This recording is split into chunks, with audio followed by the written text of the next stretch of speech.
Did you know the United States almost became a monarchy? This is not a myth, and it's not exaggeration. Just after winning independence from Britain, the new American nation stood on the edge of collapse. The revolution was over, but the future was uncertain. Many leaders genuinely believed that democracy might fail and that America might need a king to survive. To understand how close the United States came to having a king, we need to go back to the end of the American Revolutionary War. In 1783, America had won its freedom from Britain, but victory came at a heavy cost. The country was deeply in debt. Soldiers had gone months or even years without pay. The national government was weak, almost powerless. Under the Articles of Confederation, Congress couldn't collect taxes, regulate trade, or enforce laws effectively. The states argued constantly.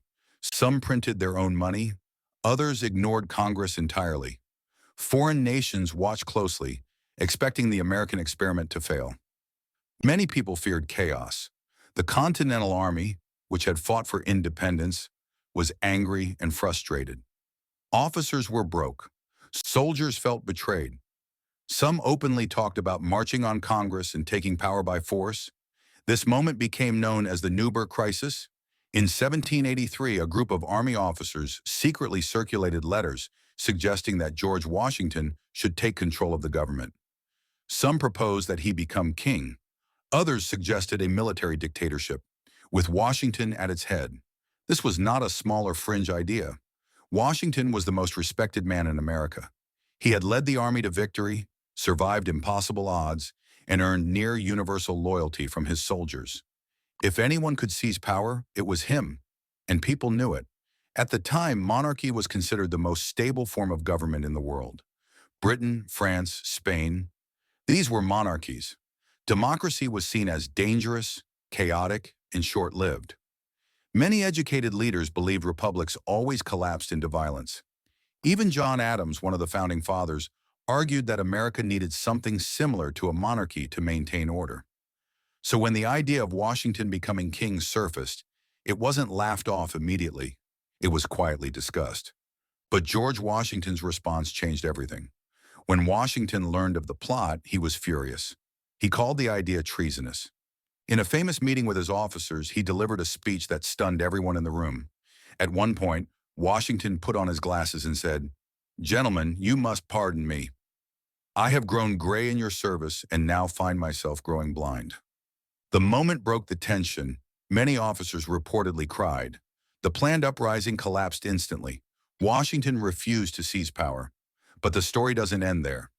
Even after the crisis passed, people continued to push Washington toward absolute authority. Some wanted him to remain in power for life. Others suggested he should rule as a constitutional monarch, similar to a king with limits. Washington could have accepted. The army would have supported him. The public adored him. There were no real checks to stop him. Instead, Washington made one of the most important decisions in history. In December 1783, he resigned as commander-in-chief of the army and returned to private life. King George III of Britain reportedly said that if Washington truly gave up power, he would be the greatest man in the world. And then a few years later, Washington was called back again. In 1787, the Constitutional Convention was held to fix the failing government. The delegates unanimously chose Washington to preside over the convention. His presence alone gave the new Constitution legitimacy. When the Constitution was ratified, Washington was elected the first president of the United States unanimously. Again, the opportunity was there. There were no term limits, no precedent, no rules stopping him from staying in power for life. Some supporters openly suggested it. Washington refused. After serving 2 terms, he voluntarily stepped down in 1797. This shocked the world. European leaders couldn't believe it. A victorious general had taken power, led a nation, and then walked away twice. By doing this, Washington created an unwritten rule that presidents would not become kings. That power belonged to the people, not one man. This single act shaped American democracy more than any law.